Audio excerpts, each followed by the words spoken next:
आगे कल आपको बताया था पारिवारिक बजट के मुख्य मद। तो पारिवारिक बजट के मुख्य मद विभिन्न प्रकार के होते हैं। पहला है आपका भोजन, यानी कहने का तात्पर्य कि जब हम भोजन को रखते हैं तो भोजन के लिए इसमें व्यय की आवश्यकता होती है। अब भोजन आपका कहने के लिए कोई एक सामग्री होती है, लेकिन इसमें बहुत सारी चीजों को मिलाकर भोजन को तैयार किया जाता है।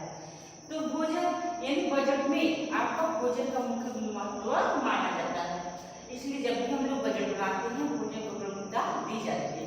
दूसरा क्या है आवास। बजट बनाते समय आपको ये भी बात ध्यान रखना चाहिए कि हमारे को धनराशि आवास के लिए भी होना चाहिए।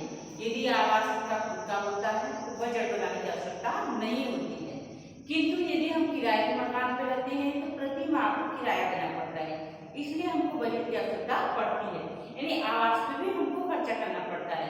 तो जब भी हम लोग बजट बनाए आवास पे भी खर्च करकर यानी बजट बनाकर ध्यान देते हैं। अगला हो जाएगा वस्तु। बजट बनाते समय वस्तुओं पे भी हमको खर्च करना पड़ता है। कभी कभी हो सकता है वस्तु आपको आकर्षक वस्तु को लेना पड़ता है। वैसे तो माना जाता है कि वस्तु हमारे पास बहुत सारे होते हैं, लेकिन जैसे मौसम होते हैं, जैसे आपके रीति रिवाज प्रथाएं होती हैं, वैसे हम लोग वस्तुओं का चयन करते हैं। अगला टॉपिक हो जाएगा शिक्षा, यानी बच्चों को पढ़ाने के लिए हमको शिक्षा की आवश्यकता होती है और शिक्षा पे भी आप खर्च करते हैं। तो जब भी हम लोग बजट बनाते हैं शिक्षा का ध्यान रखकर भी बजट बनाना चाहिए। अगला स्वास्थ्य संबंधी व्यय। आप देखिए कि कभी न कभी ऐसा दिन भी आता है जब व्यक्ति बीमार हो जाता है, तो बजट बनाते समय कुछ न कुछ राशि आपको स्वास्थ्य संबंधी पे भी खर्च करने चाहिए। यानी इसलिए जब भी हम लोग बजट बनाए तो स्वास्थ्य संबंधी यानी स्वास्थ्य चिकित्सा पे भी खर्च करना चाहिए। व्यक्तिगत व्यय, यानी व्यक्ति का खुद कुछ ऐसे बहुत सारे खर्च होते हैं जिसे हमको व्यक्तिगत व्यय करना पड़ता है, यानी खुद के लिए व्यय करना पड़ता है, जैसे पान खाना, शराब पीना, गुटखा खाना, चाय पीना, ये हमारे क्या होते हैं व्यक्तिगत व्यय। यानी घर में कितनों ही आपको बना दिया जाए अच्छा चाय, लेकिन कुछ लोगों की आदत होती है वो बाहर जाकर पीते हैं, इससे हम आपको घर में चाय बनाती है तो बजट खर्च हो रहे हैं, यदि हम बाहर से पीते हैं तो भी खर्च होते हैं। इसलिए व्यक्ति को चाहिए कि व्यक्तिगत यानी खुद के लिए अपने पैसे कुछ बचा के रखना है। अन्य इसके अलावा भी आपके कुछ बहुत सारे व्यय होते हैं, जैसे कूलर है, पंखा है, फ्रिज है, सोफा है, इन सबको लेने के लिए भी हमको पैसे की आवश्यकता होती है। तो इस प्रकार कहने का तात्पर्य कि अन्य व्यय जब भी हम लोग बजट बनाते हैं भोजन, आवास, वस्त्र, शिक्षा, स्वास्थ्य संबंधी व्यय, व्यक्तिगत व्यय और अन्य व्यय, इन सबको ध्यान में रखकर हमको बजट बनाना चाहिए। उसके बाद आपका आ जाएगा कि पारिवारिक बजट का निर्माण, यानी जब भी हम लोग पारिवारिक बजट का निर्माण करते हैं उसमें कुछ न कुछ बाधाएं उत्पन्न होती हैं। तो सबसे पहले शिक्षा का अभाव, यानी कुछ महिलाएं ऐसी होती हैं जो पढ़ी लिखी नहीं होती हैं, तो यानी शिक्षा जब तक उनके अंदर शिक्षा का ज्ञान नहीं होगा तब तक वो बजट नहीं बना सकती हैं। पढ़ी लिखी महिलाएं ही अपने घर की वस्तुओं को देखती हैं क्या है क्या नहीं है, या किस चीज की कमी होती है, तो वो सारी चीजों का बजट बना लेती है। जब हम पढ़े लिखे होते हैं तो बजट आसानी से बनाया जा सकता है। एक शिक्षा का अभाव है, शिक्षा यदि महिलाएं नहीं शिक्षित नहीं होती है तो वो बजट का निर्माण नहीं कर सकती है। फिर बजट के प्रति उदासीनता, कभी कभी महिलाएं इतनी बिजी होती हैं यानी इतनी व्यस्त होती हैं तो वो बजट का निर्माण नहीं कर पाती है। उदासीनता यानी उसके लिए जागरूक नहीं होती है, वो सोचती है हमारे पास पैसा बहुत है, कभी इधर खर्च कर देती है कभी उधर खर्च कर देती है, किंतु बजट नहीं बनाती है। जब हम बजट नहीं बनाते हैं यानी झंझट का काम समझती है, यानी बजट बनाना तो झंझट का काम होता है, तो बजट को नहीं बनाती है। यानी जब हम लोग बजट नहीं बनाते हैं तो उसमें उदासीनता बनती है, यानी वो अच्छे से नहीं चल पाता है। सामाजिक प्रथा, यानी भारतीय परिवार अनेक प्रथाएं भी होती हैं और भारतीय परिवार में अनेक प्रथाएं होती है। इसमें कहने का तात्पर्य है कि हमारे समाज में कुछ ऐसी प्रथाएं होती हैं जिसमें हम लोग बजट नहीं बनाते हैं। लोगों का मानना है कि जैसे जैसे हम लोग बजट बनाते हैं उसमें हमको समय चाहिए, पैसे भी चाहिए, ऐसी धारणा रखी जाती है, इसलिए वो बजट को क्या करते हैं नहीं बना पाते हैं और इस प्रकार सामाजिक प्रथाएं के कारण ये बजट का निर्माण नहीं कर पाते हैं। तो ये हुआ आपका। इसके आगे आप देखिएगा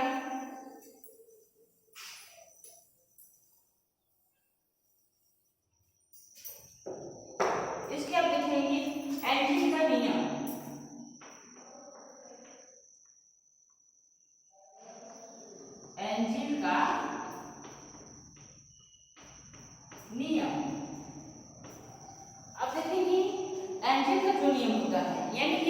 अर्थशास्त्री थे, उन्होंने बजट पे ही एक नियम बनाया। उन्होंने ये देखा कि इसमें 3 प्रकार के परिवार को रखा गया था। उन्होंने ये देखा कि इसमें 3 प्रकार के परिवार रखे गए थे, जिसमें आपका पहला हो जाएगा धनी वर्ग, पहला आपका हो जाएगा धनी वर्ग, दूसरा आपका हो जाएगा मध्यम वर्ग और तीसरा आपका हो जाएगा निम्न वर्ग।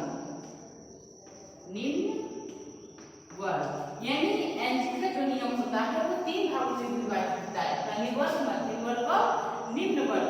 उन्होंने ये देखा कि यदि हम लोग जो खर्च कर रहे हैं, जितना हम लोग कमाते हैं वो सारा पैसा हम लोग क्या करते हैं, खर्च कर देते हैं। अब कुछ धनराशि शेष नहीं बचती है, इसलिए उन्होंने ये नियम बनाया। लेकिन ने इसकी आलोचना की। आलोचना में ये कहा गया कि जितना ये एनजी ने पैसे, चाहे वो धनी वर्ग हो, चाहे मध्यम वर्ग हो, चाहे निम्न वर्ग हो, तीनों में जितने वो कमाते हैं सारे पैसे क्या करते हैं, खर्च कर देते हैं। अब कोई पैसा नहीं बचा पाते हैं। उन्होंने 3 चीजें रखा गया, यानी आप देखेंगे आगे एनजी में जो नियम रखा गया, उन्होंने ये किया कि व्यय करने का तरीका, व्यय करने का तरीका। अब इन्होंने इसे 3 कारणों में बांटा।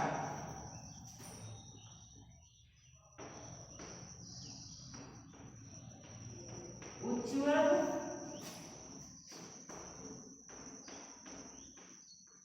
मध्यम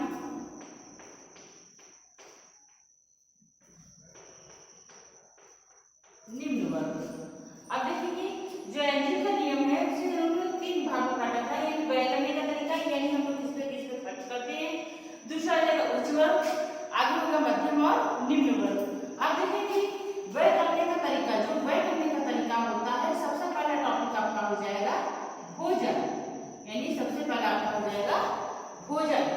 तो भोजन आप देखेंगे उच्च वर्ग भी ग्रहण करता है, मध्यम वर्ग भी ग्रहण करता है, निम्न वर्ग भी ग्रहण करता है। तो जो उच्च वर्ग होगा वो जितना भी कमाता है, अपने कमाए जितना वो कमाता है उसमें से 60% वो किस पर खर्च करता है, भोजन पे। मध्यम क्या करता है, 55 खर्च करता है और निम्न वाला क्या करता है, 50 खर्च करता है। आप देखेंगे उसके बाद है वस्त्र। वस्त्र पे भी तीनों वर्ग क्या करते हैं, समान खर्च करते हैं, जिसमें से ये जितना वो व्यक्ति कमाता है उसमें से ये इतना खर्च करता है, उसमें से ये भी इतना खर्च करता है, उसमें से ये भी उतना खर्च करता है। फिर हो जाएगा आपका घर। अब देखिए जितना व्यक्ति कमाता है उसमें से उसका प्रतिशत उतना, यानी तीनों वर्ग क्या करते हैं, बराबर बराबर वर्ग में खर्च करते हैं। उसके बाद आपका आ जाएगा शिक्षा और स्वास्थ्य और मनोरंजन। शिक्षा, स्वास्थ्य और मनोरंजन। शिक्षा, स्वास्थ्य व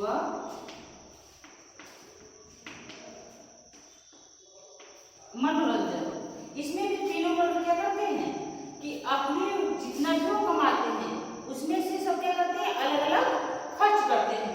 शिक्षा, स्वास्थ्य, मनोरंजन में ये आपका आ जाएगा 5%, ये आपका हो जाएगा 10 और ये आपका हो जाएगा 15। उसके बाद आपको बचेगा प्रकाश, यानी कहीं कहीं हम मकान का जब निर्माण करते हैं तो प्रकाश की भी व्यवस्था करते हैं। प्रकाश में देखेंगे तीनों वर्ग क्या करेगा, समान खर्च करेगा। आप देखिए यानी जो एनजी का उपभोग नियम होता है, उन्होंने एनजी का उपभोग नियम, ठीक, यानी बजट बनाने के लिए एनजी ने कुछ नियम बनाए थे। उन्होंने 3 वर्गों को रखा था, उच्च वर्ग, मध्यम वर्ग और निम्न वर्ग। उन्होंने ये दिखाया कि जो व्यय करने का तरीका होता है सबका क्या होता है, समान होता है, लेकिन जो हमारी आमदनी होती है कम या अधिक हो सकती है। तो व्यय करने का तरीका में सबसे पहले आपका आ जाएगा भोजन।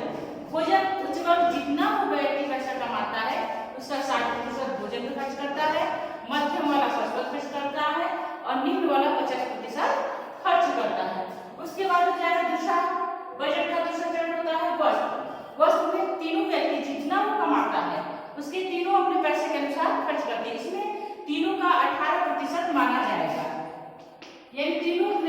धनराशि से 18% खर्च करते हैं।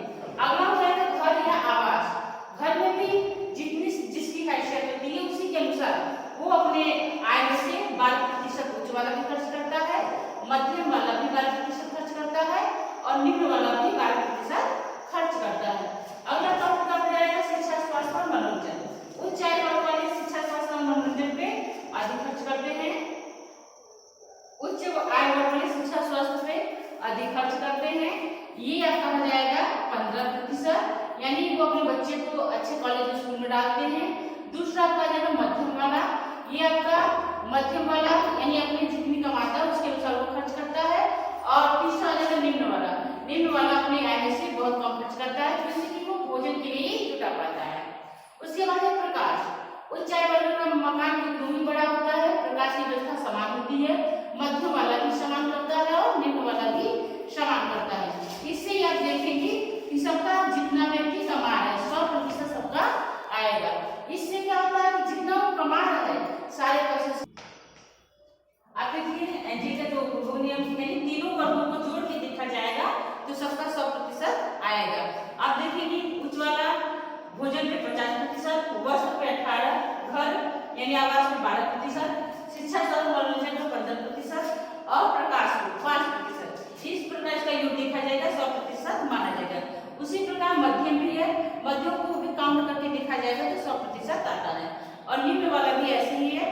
यदि ये तीनों का आप देखेंगे अब 100% आ गया है तो ये कहने का तात्पर्य है कि जितना हम लोग कमा रहे हैं इसमें कोई भी धनराशि हम लोग शेष नहीं बचा पा रहे हैं। इसलिए कि एनजी का जो उपभोग नियम है वो आज के दौर पे बनाया गया है, यानी जितना वो कमाता है वो खर्च कर देता है। और जो कि कभी कभी ऐसी स्थिति आ जाती है जो आकस्मिक दुर्घटना हो या आकस्मिक खर्च करना पड़ता है तो इसका ये कोई भी प्रतिशत हम लोग नहीं बचा पाते हैं। जब हम कोई प्रतिशत नहीं बचा पाएंगे तो हम लोग कभी भी आकस्मिक पर खर्च नहीं कर सकते। इसी प्रकार इसका क्रम चित्र भी बनाया जाता है।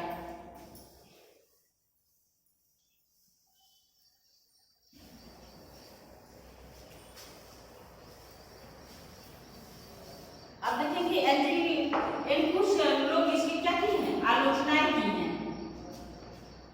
अब आलोचना यानी एनजी के उपभोग के नियम का आलोचना यानी एनजी के जो नियम होते हैं खम्भ चित्र से यदि देखा जाए तो एनजी ने यह नियम उच्च आय वर्ग चाहे मध्यम वर्ग हो चाहे निम्न वर्ग हो तीनों वर्गों को समान रखा है और तीनों जितना वो कमाते हैं चाहे वो 1000 कमाते हो चाहे 2000 कमाते हो चाहे 10,000 कमाते हो, जितना वो कमा रहा है वो सारे पैसे क्या कर देने खर्च कर देने, कोई भी धनराशि शेष नहीं बचा पा रहे हैं। दूसरा है मकान किराया।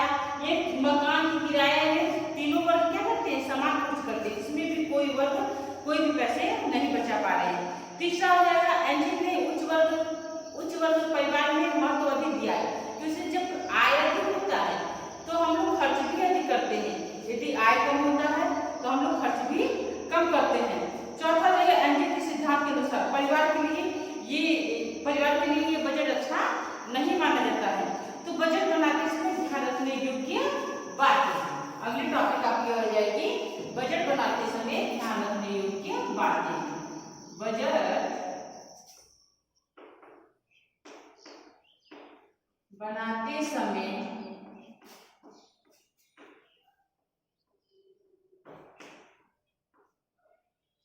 ध्यान देने योग्य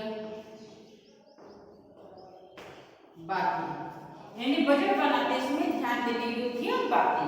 यानी सबसे पहले अपने परिवार की आवश्यक जो सूची यानी सबसे पहले अपने परिवार की आवश्यक जो सूची होती है जैसे आपकी अनिवार्य आवश्यकता होती है, आरामदायक आवश्यकता होती है, विलासितापूर्ण आवश्यकता होती है, इन सबको ध्यान में रखकर हम लोग बजट को बनाते हैं। बजट बनाते समय बारीकी से ध्यान देना चाहिए ताकि यदि उसमें कोई कमियां होती हैं तो उनको दूर भी किया जा सकता है। पारिवारिक बजट में आय और व्यय का संतुलन होना चाहिए, यानी जितना हमारा आय आता है उसी के अनुसार हमको व्यय भी करना चाहिए। यदि संतुलन बनाकर हम लोग खर्च करते हैं तो आप देखेंगे आपका बजट सफल माना जाएगा। बजट बनाते समय परिवार के सभी सदस्यों की रुचि उसमें होनी चाहिए, यानी सारे सदस्य यदि सहयोग देते हैं तो बजट हमारा अच्छा माना जाता है। बजट बनाते समय आर्थिक रूप से भी ध्यान देना चाहिए, यानी बाहरी रूप से भी ध्यान देना चाहिए और आंतरिक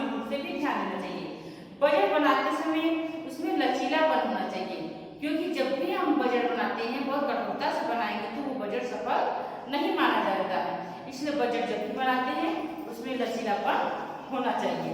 और उसके बाद हो जाएगा आपका हिसाब रखने से लाभ।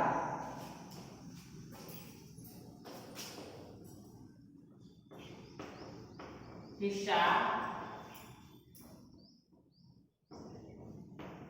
रखने से लाभ। अब देखेंगे कि हिसाब रखने से क्या क्या लाभ हो सकते हैं। तो नंबर 1, घरेलू हिसाब रखने से आपको इस बात का ज्ञान होता है कि जो हम लोग खर्च कर रहे हैं बजट के अनुसार खर्च करते हैं तो हमारी जो आवश्यक खर्च होते हैं उस पर रोक लग जाते हैं। यदि नौकर, धोबी या किसी और को कोई राशि दी जाती है तो भी बजट में उल्लेख होता है कि हमने पैसे को कहाँ खर्च किया है। दुकानदार, धोबी या किसी को जब भी देते हैं तो उसका पूरा हिसाब होना चाहिए ताकि आपको ये पता चलता रहे कि हमने कहाँ कहाँ पे खर्च किया। और बाद में लास्ट में दिखेंगे कि ऐसा कहीं भी तो नहीं है कि जहाँ पर हम लोग अधिक खर्च कर दिए।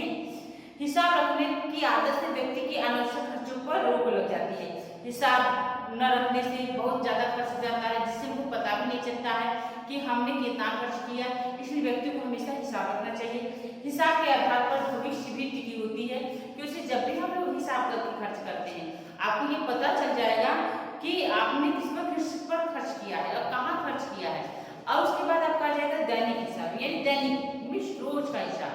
आप देखेंगे रोज में कुछ न कुछ खर्चे होते रहते हैं। तो दैनिक हिसाब सबसे पहले आपको जानना होगा कि हमको उधार की स्थिति ना, जब भी हम लोग बजट बनाए उधार की स्थिति नहीं आनी चाहिए। बजट आपका ऐसा आना चाहिए कि आपको कुछ धनराशि बच जाए और बचाई हुई धनराशि कभी भी हम अनावश्यक खर्च यानी जो हमें आवश्यक खर्च होते हैं या कभी कभी ऐसे खर्च होते हैं जिस पर हम लोग कोई हिसाब नहीं करते हैं तो इन खर्चों के लिए वो आपकी धनराशि बचाई जाती है।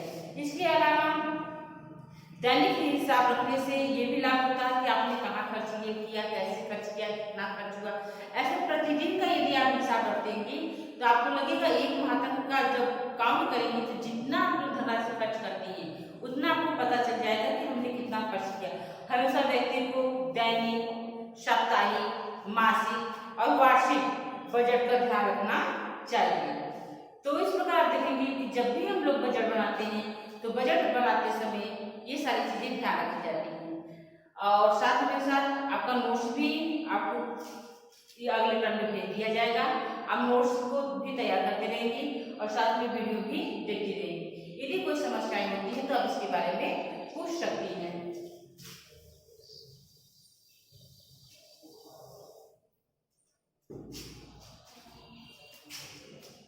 उसके बाद देखिए गृह व्यय में तीव्रता के लिए सुझाव।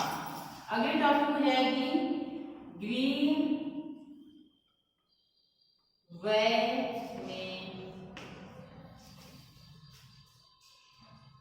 में तीव्रता के लिए